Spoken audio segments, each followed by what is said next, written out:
Sesaat lagi Anda ikuti Tabura, siaran tangkap bencana RRI Serui. Selamat sore pendengar, kita jumpa lagi dalam program acara Tabura, Dialog Tangkap Bencana Pro 1 RRI Serui. Apa kabar Anda? Saya berharap sesuai dalam keadaan sehat, tak kurang satu apapun juga.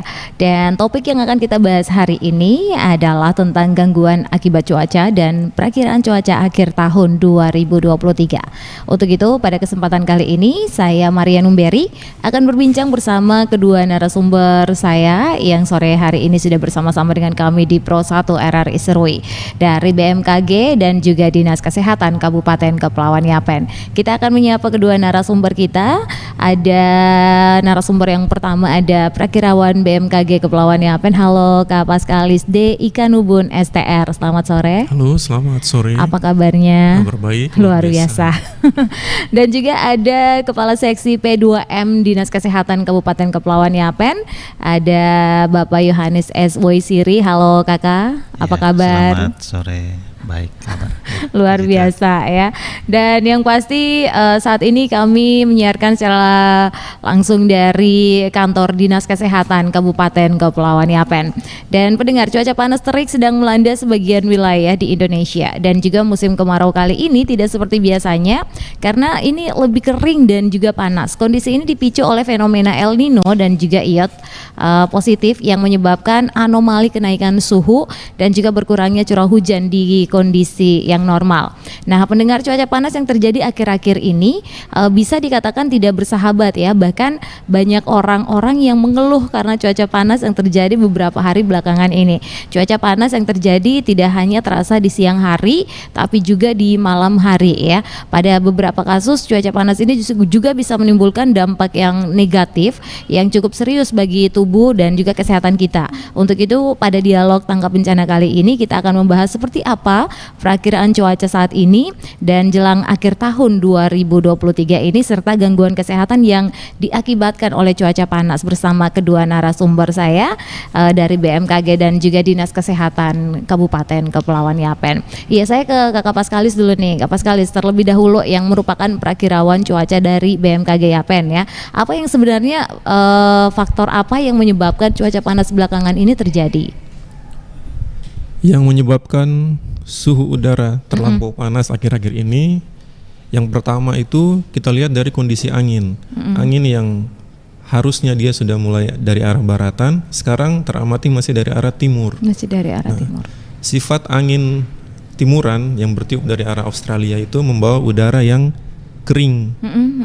Kering sehingga tidak ada uap air untuk membentuk awan-awan hujan. Awan-awan, iya. Karena memang kita lihat beberapa waktu terakhir tidak ada awan sama sekali ya. Oke. Ya, berikutnya kita semua dengar ada terjadi El Nino di Samudra Pasifik dan IOD itu di Samudra Hindia. Iya. Untuk kita di daerah Papua mungkin lebih terdampak yang El Nino-nya. Iya. Nah, apa itu El Nino?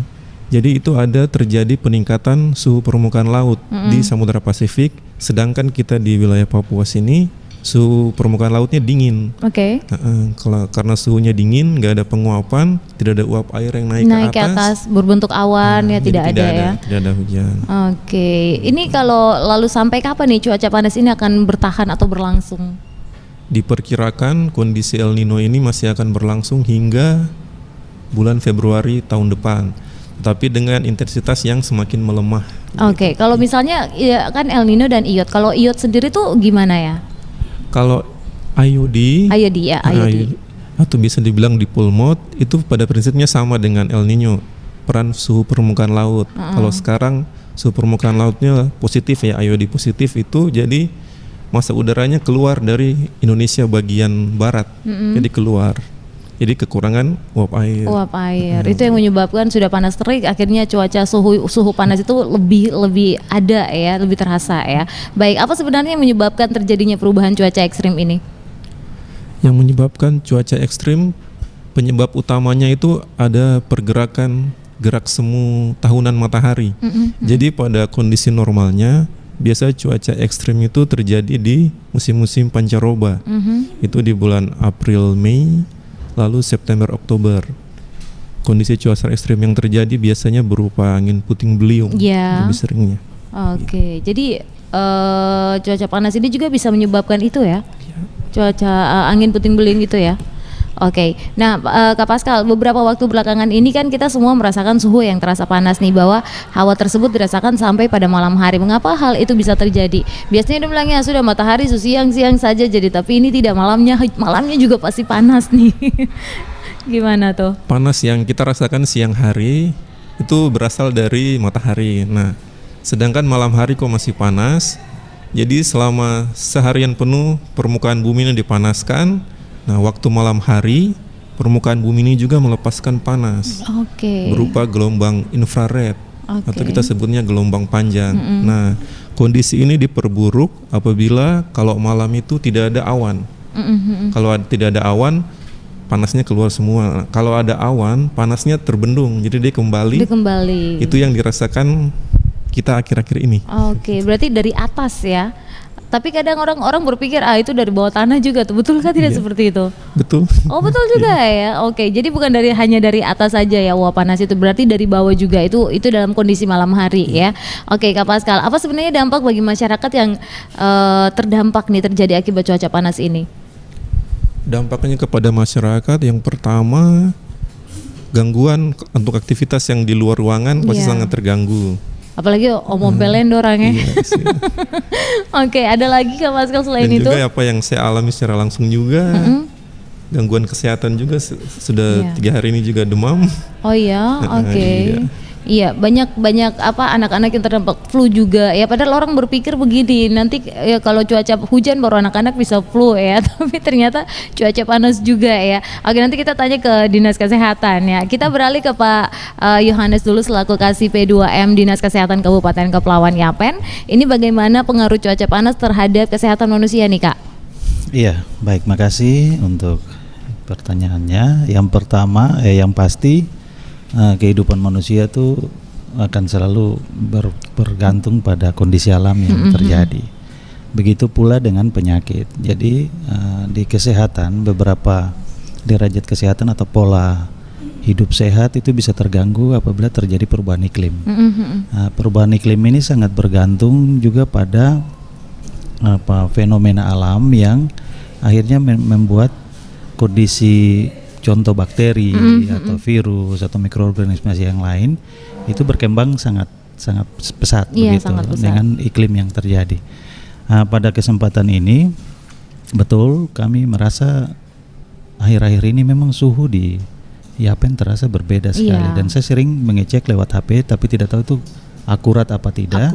Biasanya saya lihat di Yapen panas yang kami rasa terik sekali itu rata-rata 31 derajat, tapi kemarin sempat saya cek itu bisa sampai 33 derajat, dan memang rasanya kalau tanpa AC itu rasa gerah sekali.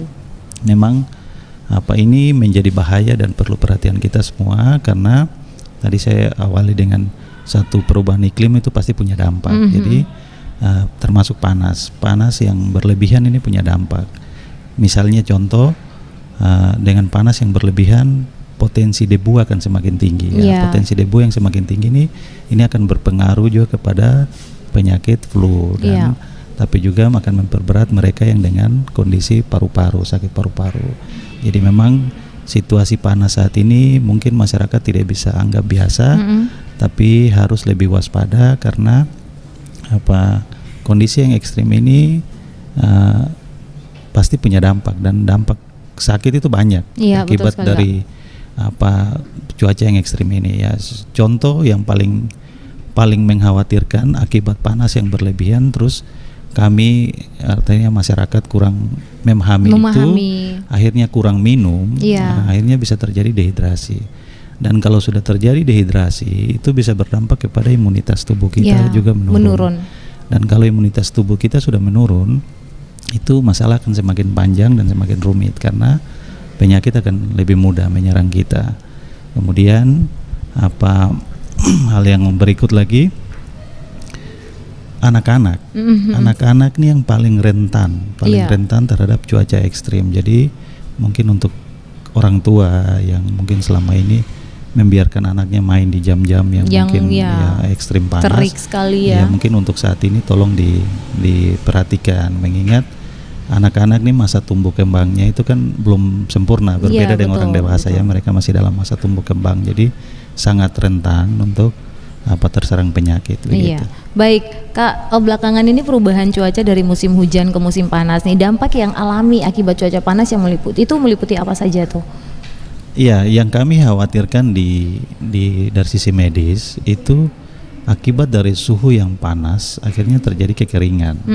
Artinya debit air ini bisa berkurang, dan kalau debit air ini berkurang itu sangat berdampak pada hygiene seseorang. Ya mungkin yang awalnya dia bisa rutin mandi, rutin cuci tangan, artinya bersih-bersih ya. Tapi karena dengan debit air yang kurang, akhirnya volume itu berkurang, dan itu sangat berdampak bagi kesehatannya. Dan itu ya kalau sudah jarang cuci tangan, ya jarang mandi, ya itu pasti akan, apalagi mungkin pakaian harus pakai berulang kali dengan panas, keringat dan segala macam kayak gitu. Oke, baik Kak, saat cuaca panas seperti ini nih, sebaiknya minuman seperti apa yang dapat mempertahankan imun dalam tubuh kita agar bisa tubuh kita agar tidak dehidrasi seperti itu? Iya, mungkin minuman, kalau minuman sih fleksibel ya, mau minum apapun bisa. Cuman yang paling utama kita harus mengenal tanda dan gejala dari dehidrasi.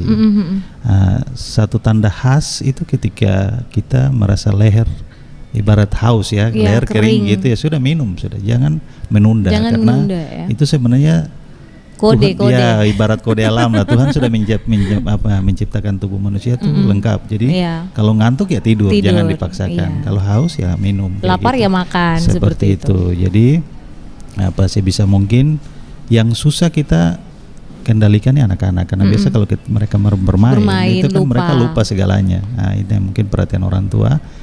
Sebisa mungkin disiapkanlah botol sekarang, botol air di rumah masing-masing diisi yang kalau bisa botol yang liter yang besar kayak gitu, biar ingatkan anak-anak untuk sering minum, karena potensi dehidrasi akan mengganggu banyak sektor. Iya, baik. Ini ada beberapa orang nih sering mengeluh kepalanya sakit nih saat musim panas terjadi. Apa faktor yang menyebabkan hal itu terjadi, Kak? Iya, kalau kepala sakit ini banyak faktor, bisa karena ya tadi mungkin karena begini, ketika suhu ekstrim itu psikis kita juga terganggu. Nah, itu sudah pasti ketika psikis kita terganggu, artinya macam kita tidak nyaman ya. Ini terlalu panas, sementara mungkin terpaksa harus bekerja di situasi yang seperti itu. Nah, salah satu faktor penyebab kepala sakit itu bisa karena stres, tapi juga bisa karena faktor lain, misalnya dehidrasi tadi, akhirnya imun kita menurun, akhirnya mungkin penyakit-penyakit yang awalnya tidak bisa muncul tapi bisa muncul dan akhirnya berdampak ke situ. Iya, kalau saya tuh kemarin itu dampaknya tuh terlalu silau, akhirnya matanya termasuk sinar matahari begitu langsung akhirnya kepala sakit. Ya, itu ada dampak-dampaknya juga ya. Apakah seseorang boleh mandi nih misalkan di siang hari untuk menyegarkan tubuh, dan apa efek yang bisa timbul akibat mandi di saat cuaca atau suhu yang sedang panas? Satu contoh, saya punya mama sering beberapa hari terakhir ini 2 jam mandi. Apakah itu boleh, Kak? Sebenarnya mandi mau berapa kali pun sebenarnya tidak masalah. Tidak masalah ya. Oke.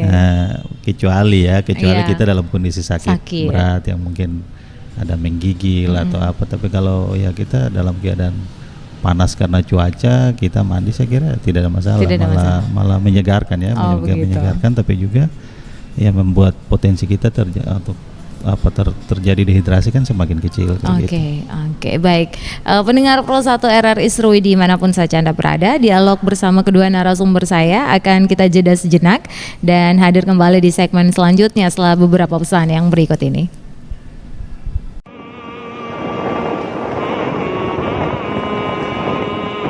Tahukah Anda, Indonesia termasuk kawasan aktif terjadinya gempa bumi dan tsunami. Ayo kita tanggap untuk bangun budaya kesiapsiagaan. Dengan tanggap gempa, waspadalah, gempa bumi yang kuat atau yang berlangsung lama dapat memicu tsunami dalam waktu singkat. Jauhi pantai maupun tepi sungai. Segeralah mencari informasi apa yang terjadi. Jika Anda merasakan gempa saat berada di dalam bangunan, jangan panik. Lindungi kepala, segera merunduk. Cari tempat aman seperti di bawah meja. Saat gempa berhenti, segera berlari menuju lapangan terbuka, menjauhi pantai. Dapatkan informasi peringatan dari BMKG melalui radio daerah, TV nasional, atau pengumuman di sekitar Anda. Jika terdengar bunyi sirine, kentongan, atau peralatan lain yang sudah disepakati, segera lakukan evakuasi. Ikuti jalur dan rambu evakuasi jika ada. Jika lokasi aman tidak diketahui, larilah sejauh mungkin dari pantai. Naiklah ke tempat yang lebih tinggi. Himbauan ini disampaikan oleh Badan Meteorologi, Klimatologi, dan Geofisika (BMKG).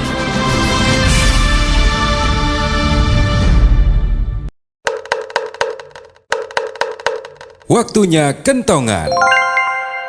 Setelah terjadi bencana, keadaan korban yang bagaimana yang paling membutuhkan penanganan medis atau profesional? A. Tidak tenang atau sulit tidur selama 1 sampai dengan 2 minggu. B. Tidak nafsu makan selama 2 atau 3 hari. C. Pengalaman mengerikan yang masih melekat jelas dalam ingatan selama 2 atau 3 bulan. Jawabannya adalah C. Pengalaman mengerikan yang masih melekat jelas dalam ingatan selama 2 sampai 3 bulan. Orang yang baru saja mengalami bencana biasanya memiliki tingkat traumatik yang tinggi, maka mereka sangat membutuhkan penanganan medis atau profesional. Pesan ini disampaikan oleh Radio Republik Indonesia.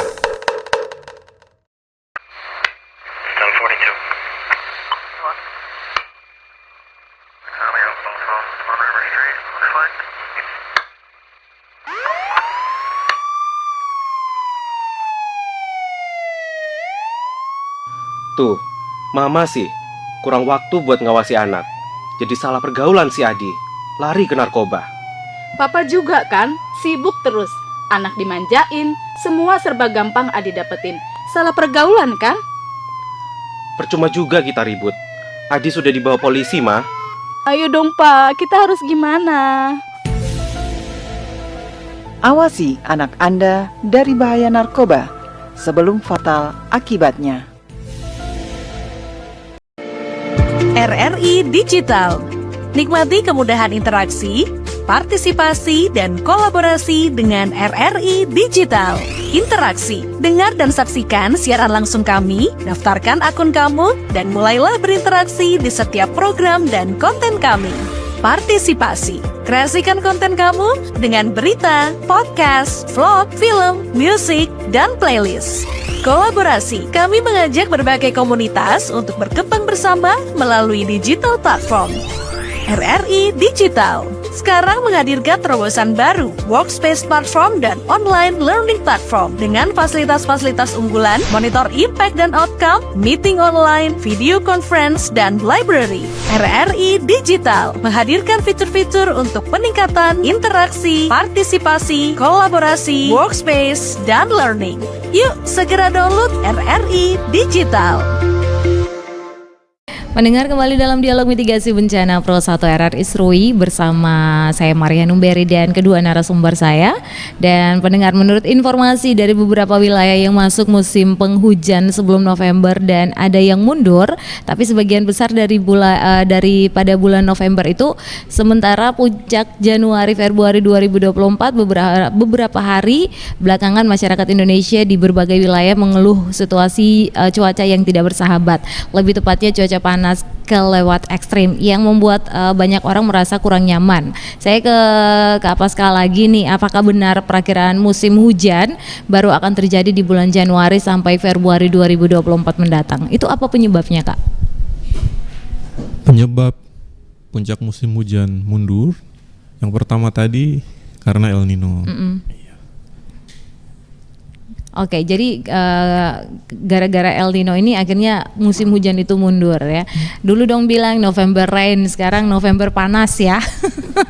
Oke, malahan hampir membakar ya seluruh masyarakat di Kabupaten Kepulauan Yapen, luar biasa sekali. Tapi ya itulah fenomena yang terjadi ya. Apakah benar nih jika fenomena El Nino mulai berkurang, maka musim hujan mulai akan masuk? Mengapa hal itu bisa terjadi, Kak Pascal? El Nino yang sekarang sedang terjadi, intensitasnya semakin melemah, berarti dia semakin berkurang menuju kondisi netral. Jadi nanti pada awal tahun nanti ketika dia sudah netral, kondisi atmosfer sudah stabil kembali pada kondisi biasanya. Biasanya dulu. Iya, baru bisa nanti hujan. Oke, jadi biasanya tuh nanti Mantembu hujan, Serui juga hujan ya. Mantembu hujan, Serui panas gitu ya kota ya. Oke, ada kan unsur-unsur tertentu nih yang mempengaruhi cuaca, Kak Pascal? Unsur-unsur yang mempengaruhi cuaca itulah yang diamati teman-teman di BMKG Serui ini, seperti suhu, kelembaban, arah kecepatan angin, dan tekanan udara. Bagaimana hubungannya unsur-unsur cuaca tersebut? Tekanan udara ketika suhu udara sekarang yang panas seperti ini, berarti di daerah sini ini tekanan udaranya rendah, begitu. Adanya perbedaan tekanan udara yang menyebabkan adanya angin kencang yang muncul beberapa saat kemarin. Gitu. Ya, Itu di daerah mana saja nih yang ditangkap oleh BMKG nih? Berdasarkan pengamatan kami kemarin merata ya di seluruh Kepulauan Yapen di Kepulauan Yapen merata. Baik. Apa saja dampak yang ditimbulkan nih dari cuaca panas ini? Cuaca panas ini yang pertama yang saya amati di lingkungan saya, terutama di kantor BMKG, sudah mengalami kekeringan. Jadi di sebelah kantor kami itu ada taman alat meteorologi, di mana di situ harus ada rumput-rumput yang tumbuh supaya menjaga suhu. Peralatan yang ada di situ teramati sudah retak-retak, tanah sudah kering. Ya, betul sekali. Karena memang beberapa saat terakhir intensitas hujannya juga menurun ya, sangat-sangat menurun. Nah, untuk fenomena El Nino sendiri nih biasanya terjadi kapan saja? Apa ini sudah memang diperkirakan bulan ini akan begini? El Nino itu adalah siklus yang berulang 3 tahun atau 5 tahun sekali. El Nino ini biasa muncul lalu dia akan bergantian dengan lawannya yang namanya La Nina, begitu. Seperti kita ketahui, La Nina terakhir itu tahun kemarin di 2022. Ya. Itu kan banjir di mana-mana. Penghujan ya, banjir. Lalu dia menuju netral, lalu dia masuk El Nino. Biasanya tadi 3 tahun sampai ini, tapi kok cepat sekali ya ke 1 tahun. Iya, sekarang ini tentu dengan adanya perubahan iklim, peningkatan suhu. Jadi sudah bergeser trennya ya. Oh begitu ya, sama kayak anak-anak sekarang ya, trennya bergeser. Oke, saya ke Kak Yohanes dulu nih. Terkadang kita beraktivitas di siang hari ini sangat panas sekali nih. Nah, seseorang itu memang cepat sekali mengalami rasa lelah. Ini penyebab dari kelelahan saat beraktivitas di musim panas? Apakah itu penyebabnya, Kak? Iya, memang sudah pasti suhu yang ekstrim ya pasti menyedot energi yang banyak. Karena porsi tubuh yang biasanya jumlah air sekian, kadar airnya sekian, bisa bertahan sekian waktu, tapi karena panas yang berlebihan akhirnya terjadi overlap dalam tubuh, ya itu sangat berdampak. Jadi memang orang akan merasa cepat lelah, tapi juga bisa sampai drop karena itu panas yang berlebihan. Ya tubuh kan punya batasan yang ketahanannya ya kayak gitu. Jadi rata-rata manusia kalau di atas suhu 35 itu kan sudah terasa sangat mengganggu, dan kami manusia biasanya bisa lebih stabil itu di bawah suhu 32 ke bawah itu jauh lebih. Jadi kalau sudah di atas 30-an derajat ya setidaknya kita harus pakai pelindung. Artinya kalau mau aktivitas di luar minimal pakai tangan panjang, baju tangan panjang, ya safety-nya lah diperhatikan sehingga potensi kita mengarah ke dehidrasi itu bisa lebih kecil. Kadang orang berpikir dehidrasi itu sederhana, tapi dehidrasi ini punya dampak yang sangat berbahaya. Jadi kekurangan tubuh, kekurangan air itu bisa berakibat ke kerusakan ginjal dan sebagainya, banyak faktor. Jadi bisa sampai ke otak, kerusakan jantung dan sebagainya. Jadi air itu sangat penting di saat ini. Artinya di saat suhu yang panas seperti ini, air minum itu sangat penting. Jadi memang mungkin kunci kita saat ini bagaimana memperhatikan asupan air kita yang masuk dalam tubuh sehingga jangan sampai tubuh terjadi kekeringan. Ya baik. Kak, apa salah satu dampak dari cuaca ekstrim atau suhu panas ini adalah gangguan psikis yang dan penurunan imunitas tubuh seseorang ya. Mengapa hal ini bisa terjadi, Kak? Ya, manusia nih kan diciptakan komplit ya. Tuhan menciptakan itu komplit. Jadi ada rasa senang, ada rasa susah, ada rasa tidak nyaman ya. Itu semua itu akan mempengaruhi psikologis kita. Jadi ketika suhu saat ini ya kita sama-sama tahu panas betul ya kami. Ya pasti psikis kita akan terganggu, dan ketika kita stres itu kan salah satu faktor bagaimana menekan kemampuan tubuh berreproduksi, memproduksi enzim-enzim baik untuk memperbaiki sel-sel yang rusak. Tapi ketika kita stres, akibat mungkin salah satu faktor misalnya sekarang suhu yang naik, itu sangat berdampak kepada produktivitas tubuh kita sendiri, sehingga itu orang stres, akhirnya penyakit mulai muncul di mana-mana. Padahal ketika hatinya bisa bahagia, kan sering orang bilang senyum bahagia itu obat yang hati terbaik. Yang gembira adalah obat yang terbaik. Karena itu ketika kita senang, itu tubuh memproduksi sel-sel yang baik, yang baik untuk memperbaiki sel-sel yang rusak kayak gitu. Jadi kondisi saat ini memang betul-betul sangat mengganggu kejiwaan siapapun. Saya yakin siapapun pasti akan terganggu. Betul. Artinya contoh kami di kantor, sekalipun sudah pakai AC pun, ya mungkin ruangan yang agak besar, AC-nya kurang geras sedikit, kita sudah tidak nyaman, kita berusaha sudah mulai mengeluh dan sebagainya. Mungkin mau bekerja tapi panas sekali begini. Kayak gitu, ya. Jadi akhirnya mengganggu konsentrasi juga kita untuk bekerja kayak gitu. Memang situasi ini mungkin menjadi perhatian kita semua, karena ya bila perlu mungkin dengan kondisi suhu kayak begini mungkin kita bisa kembali ke situasi kayak COVID, kita WFH, work from home, karena begini. Ya kondisi seperti begini nih kita tidak bisa anggap remeh. Iya, betul. Ya terutama macam anak-anak sekolah yang contoh anak-anak SD atau anak-anak SMP yang mungkin mereka tidak paham suhu lagi panas sekali, mereka asal main akhirnya mungkin gitu. Ada yang ini mimisan atau gitu. Jadi memang bagian ini harus disikapi secara baik. Jadi memang perlu advokasi ke tingkat atas, sehingga mungkin ada kebijakan-kebijakan yang bisa diambil ketika suhu ini andai kata makin ekstrim. Tapi dari penjelasan tadi dari beliau BMKG, tadi ya saya rasa mulai menurun ya dia punya kondisi suhu, jadi ya mudah-mudahan bisa lebih baik, normal ya. Baik, ini ada pertanyaan untuk Kak Pascal dari Mama Daniel di Anotorey. Untuk Kak Pascal ya, cuaca panas yang terjadi akhir-akhir ini apakah masih dalam kategori normal untuk masyarakat di Yapen atau masuk dalam kategori ekstrim? Berdasarkan pengamatan di BMKG Serui, suhu tertinggi yang teramati kemarin adalah 36,9 di tanggal 20 November. Ini sudah kategori sangat ekstrim. Sangat ekstrim. Sudah lebih tinggi dari kondisi normalnya. Oke. Itu yang pas mungkin ya masyarakat sangat-sangat mengeluh ya. Akhirnya ada stresnya juga.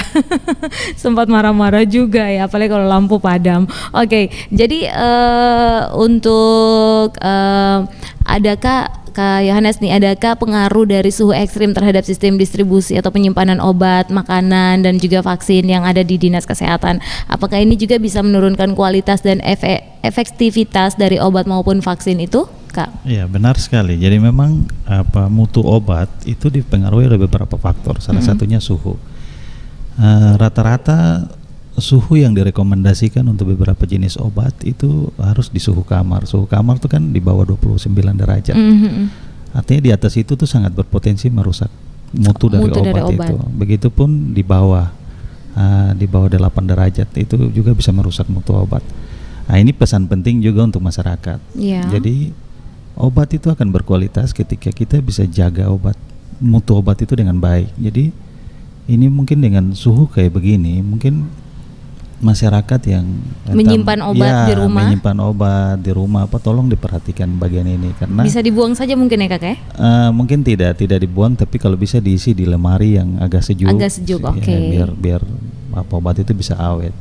Tapi nanti juga bisa mengamati obat itu kalau memang kondisinya sudah berubah bentuk atau sudah pucat atau sudah tidak layak untuk konsumsi, ya baiknya dibuang aja. Iya, kadang begini Kak, masyarakat kita di Yapen ya, mungkin mereka sering menyimpan obat-obat itu. Sebenarnya waktu yang pas untuk menyimpan obat itu berapa bulan Kak? Biar mereka punya tidak kelewatan lagi, terus akhirnya mungkin sudah lewat beberapa bulan masih diminum lagi, begitu Kak?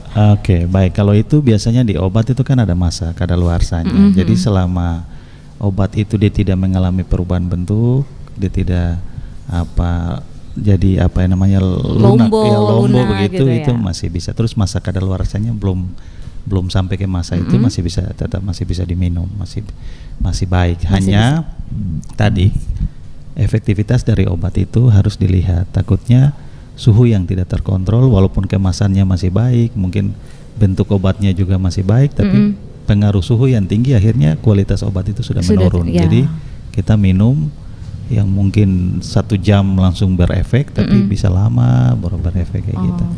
Nah, ini juga pesan ini juga hati-hati kepada pedagang-pedagang kita yang ada mungkin menjual SS itu, SS sirup yang apa itu gantung-gantung yang mereka ini juga hati-hati dengan suhu yang ekstrim kayak begini.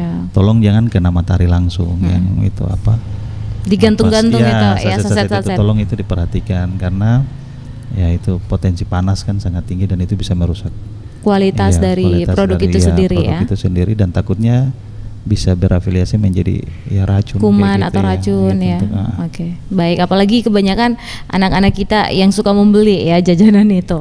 Baik, untuk suhu panas yang belakangan ini terjadi, apakah menjadi pengaruh bagi tubuh kembang anak? Mengapa demikian, Pak Yohanes?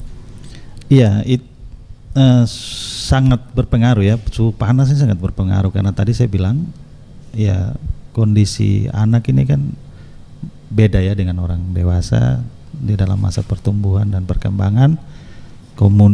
Kondisi imunitasnya juga berbeda dengan orang dewasa dan mereka merupakan kelompok yang sangat rentan terhadap suhu ekstrim saat ini.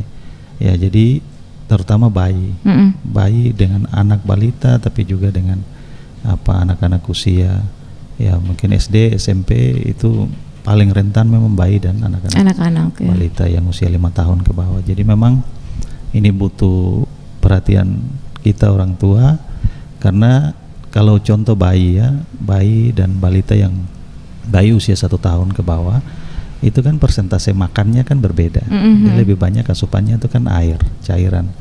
Nah, bayangkan kalau dengan suhu yang kayak begini terus mungkin kita orang tua sibuk, tidak memperhatikan akhirnya asupan yang harusnya dia terima 100% berkurang, itu sangat mengganggu tumbuh kembang anak itu, dan itu berbahaya sekali. Untuk itu harus menjadi perhatian serius setiap orang tua, terutama yang punya bayi ya. Iya, betul sekali, Kak. Baik, dampak cuaca panas ini dirasakan oleh para pekerja lapangan ya, yang harus bekerja di ruang yang terbuka dan suhu yang ekstrim beberapa hari terakhir ini. Apakah ini berbahaya bagi kesehatan mereka, Kak? Terkhususnya untuk saudara-saudara kita yang bekerja di lapangan. Iya, betul. Ini hal yang memang dilematis ya, antara harus bertahan di rumah atau harus keluar bekerja dengan situasi suhu kayak begini. Ya memang tidak ada pilihan. Kami tidak mungkin menyarankan tidak bekerja di saat suhu seperti ini. Tapi pada prinsipnya ada langkah-langkah yang mungkin bisa diambil, artinya bisa dipakai untuk langkah pencegahan sehingga tidak berdampak kepada kesehatan kita. Ya misalnya menggunakan tadi baju tangan panjang, pakai topi. Ya mungkin sesering mungkin, ya mungkin 20 atau 30 sampai 1 jam harus kena air ya. Setidaknya berlindung lah di tempat panas, di tempat yang sejuk. Ya. Bila perlu bawa payung kalau menurut saya, karena ya sehat ini sekarang mahal gitu. Betul sekali, Kak. Ya kita di suhu panas misalnya ya 1 jam aja itu bahaya sekali tanpa mungkin minum. Ya kira-kira sama lah dengan kita, contoh aja mungkin belanga yang panas kita taruh air sekejap saja airnya kering, kan kering kayak ya. gitu. Nah, itu ibarat tubuh kita kayak gitu dipapar matahari terus. Oke, jadi sarannya Kakak sebaiknya konsumsi air tuh banyak ya di cuaca-cuaca ekstrim seperti ini. Kalau untuk keluarga, saudara-saudara kita yang bekerja di luar rumah yang harus berurusan dengan panas matahari, ya tolong persediaan airnya banyak. Dan sebisa mungkin melindungi diri dari panas langsung kayak gitu, karena takutnya itu kulit apa juga bisa berdampak ke kulit karena UV-nya sangat tinggi. Oke, untuk Kak Pascal, 2 hari terakhir ini kita lihat ada awan, tapi cuaca panas itu masih ada. Itu terdampak apa ya di beberapa saat hari terakhir ini? Ada awan, tetapi awan-awan yang terbentuk itu masih awan-awan kecil. Oh, masih awan kecil. Dia belum sampai terbentuk jadi awan cumulonimbus. Kalau awan yang kilat itu yang menyebabkan hujan guntur walaupun hanya dalam durasi yang singkat. Oke, itu misalnya kita mau kembali ke keadaan normal itu dampak apa saja yang akan terjadi? Misalnya ini kan panas ekstrim nih kemarin tanggal 20, lebih ke sini agak sedikit menurun. Itu nanti kita bisa lihat dari masyarakat bisa tahu dari apa saja nih? Biasanya yang harus kita waspadai ketika panas 1, 2, 3 hari, biasanya atmosfer itu ibaratnya mengumpulkan bahan bakar nih, mengumpulkan uap air. sampai nanti di hari ketiga itu baru muncul awan besar, lalu ada terjadi hujan lebat. Biasanya begitu kalau kondisi normal. Luar biasa. Untuk Kak Pascal ini terakhir ya sebelum kita menutup perbincangan kita nih, cuaca jelang akhir tahun 2023 ini seperti apa dari November ke Desember ini? Dari November ke Desember kita masih akan tetap diliputi dengan suhu udara yang tinggi, walaupun suhu udara panas tetap ada potensi hujan. Hujan yang terjadi biasanya hujan dengan intensitas sedang hingga lebat, tapi dengan waktu yang sebentar saja. Biasanya terjadi siang hari ataupun di dini hari. Tengah malam ya, dini hari ya. Baik, pendengar, demikian penjelasan dari kedua narasumber kita pada dialog tangkap bencana bersama kedua narasumber saya. Untuk menutup sesi dialog kita kali ini, apa pesannya atau himbauan yang ingin disampaikan oleh Kak Pascal dan juga Pak Yohanes terkait pembahasan kita sore ini? Silakan Kak Pascal dulu. Kepada masyarakat di Kabupaten Kepulauan Yapen, mengingat bahwa kita akan ditemani El Nino sampai nanti di tahun baru. Diharapkan kepada masyarakat untuk waspada dengan terjadinya peningkatan suhu. Lalu kepada masyarakat dapat memperoleh informasi cuaca melalui Facebook Stasiun Meteorologi Serui ataupun lewat Instagram, dan juga melalui aplikasi Info BMKG, sehingga masyarakat bisa tahu perakiraan cuaca ataupun adanya peringatan dini cuaca ekstrem lainnya. Terima kasih. Silakan untuk Pak Yohanes. Iya. Pesan dan himbauannya untuk masyarakat. Iya, untuk seluruh warga masyarakat Kota Serui, ya ini fenomena yang tidak bisa kita hindari. Tapi paling tidak kewaspadaan dari setiap orang itu perlu. Saya himbau untuk seluruh masyarakat, lebih khusus kepada orang tua yang punya anak-anak, tolong memperhatikan anaknya karena kelompok usia ini yang paling rentan terhadap suhu ekstrim ini. Nah, untuk itu kami tetap berharap Bapak Ibu masyarakat di Kabupaten Kepulauan Yapen yang hendak bekerja di luar ya tetap memperhatikan keamanannya, misalnya dengan menggunakan topi, baju tangan panjang, dan jangan lupa harus lebih sering minum, karena minum itu adalah cara terbaik untuk menghindari kita dari dehidrasi. Baik, terima kasih. Baik, pendengar, demikian bincang-bincang kita bersama kedua narasumber saya. Ada Bapak Pascalis D. Ikanubun, STR, dan selaku Prakirawan BMKG Kabupaten Kepulauan Yapen, dan juga Bapak Yohanes S. Woisiri SKM selaku Kasih P2M Dinas Kesehatan Kabupaten Kepulauan Yapen. Terima kasih sudah berkesempatan hadir dalam program Tabura Siaran Tangkap Bencana Pro 1 RRI Serui, Kak Pascal dan juga Kak Yohanes, dan semoga apa yang sudah disampaikan ini dapat bermanfaat bagi pendengar sekalian dimanapun saja Anda berada. Akhirnya saya Maria Numberi bersama segenap kru yang bertugas mohon pamit. Kita pisah dan akan bersua kembali di acara Dialog Tangkap Bencana lainnya. Sampai jumpa. Terima kasih Anda telah mengikuti Tabura Siaran Tangkap Bencana RRI Serui. Sampai jumpa.